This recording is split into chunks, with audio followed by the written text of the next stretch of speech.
একটা মেয়ে শ্বশুরবাড়ির সংসার না করলেই সে কুচুটে, নাকি আজকালকার দিনে একটা মেয়ে হয়ে নিজের ড্রিম ফলো করা পাপ, সেটা আজকে তোমরা এই বিচার করবে। এক দুদিন ধরে একটা নেগেটিভ কমেন্ট পেয়েছি, শ্বশুর শাশুড়ির সঙ্গে নেই তো তাই এসব করতে পারছি। তাই আজকে খোলসা করে বলবো কেন শ্বশুর বাড়ির ঘর করি না।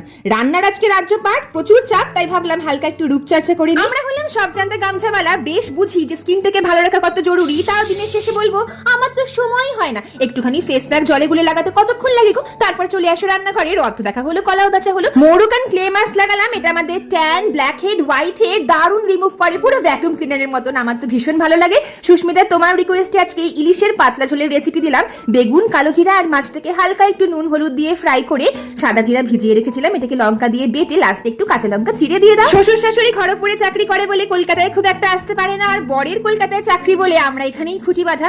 আমার শ্বশুর শাশুড়ি আমার কাজকে যেরকম অ্যাপ্রিসিয়েট করে সেরকম সাপোর্টও করে। শাশুড়ির জন্মদিনে এইসব আয়োজন করলাম, কেমন লাগলো জানিও।